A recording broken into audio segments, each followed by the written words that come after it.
this message came up on your For You page, I have a message for you. You might be on the fence about someone you're dating or in a relationship with.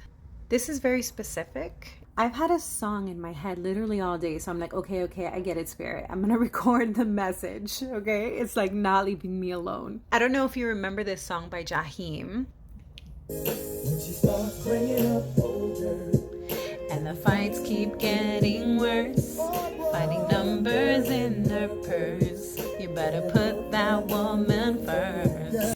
So the message is to put yourself first. There's a pattern that's been repeating here. You've been dating someone or in a relationship with someone or maybe even married to someone who keeps giving you empty promises. They keep telling you they're going to change, or they keep repeating the same patterns they say they're not going to repeat. And the patterns keep repeating. And you keep forgiving or you keep accepting.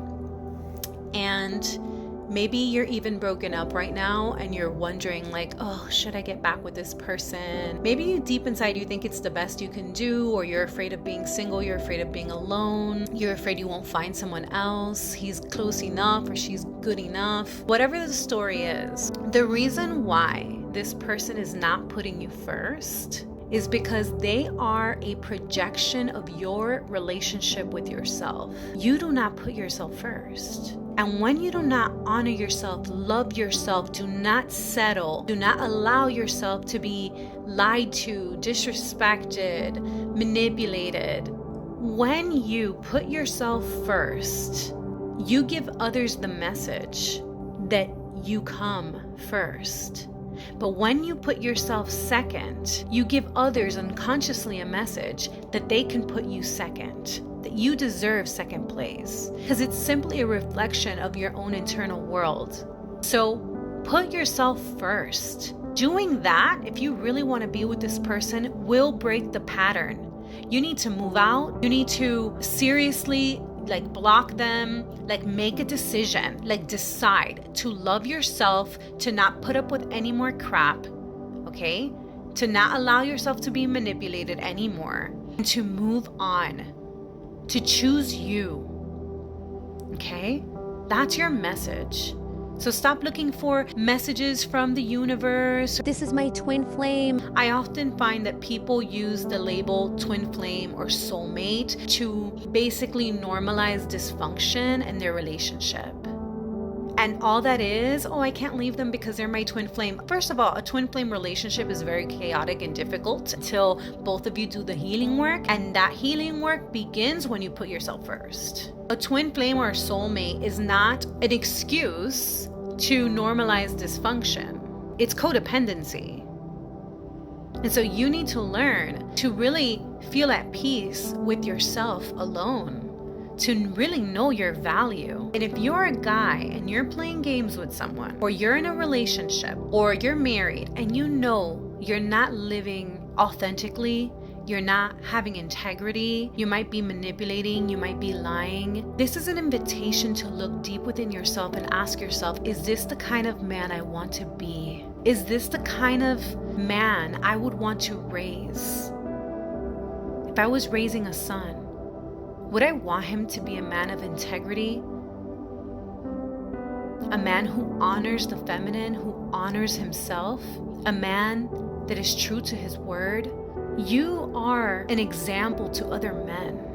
Do you want to help feed the collective of men that are really in this wounded masculine energy that keeps creating cycles of dysfunction for themselves? Or do you want to be a leader?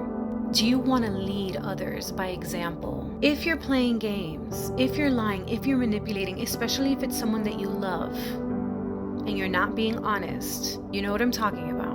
Let me remind you not to trade 80% of what you have for the 20% that is missing. And when I say 20%, I'm talking about perhaps passion, perhaps that new kind of connection where you talk all the time, someone stroking your ego all the time, complimenting you. That 20% that usually begins to fade as love transforms into greater, deeper, more genuine love and not infatuation. If you choose 20% and you leave that 80%. That 80%, which is true loyalty, care, compassion, being there with you in the hard times, supporting you and your family, being there when you're sick, when there's tragedy, when there's crisis, that support, that unconditional love, that friendship, that real, genuine connection that you have, that you feel like you can totally be yourself. Do not trade that 80%, because what's going to happen is that 20% will never be 80%. And then you lose the 20%, you lose the 80%, and then you regret deeply how much you lost the 80%, that person you loved. But even more, what you regret even more for probably the rest of your life is letting someone down that you love, perhaps letting your family down. It's hurting someone that you love. And in that process, when you hurt someone that you love, you always hurt yourself, because again, they are simply reflections, mirrors onto yourself. The way you treat someone else is the way you treat yourself ultimately within yourself. Everything in life is showing you your relationship with yourself on a much deeper level. So this is your advice. Caution. Decide to be a man of your word. And this can go both ways. This can be for women to remember you're not missing anything outside of you, and no one can ever fulfill that void that you're trying to fill. You need to do that for yourself.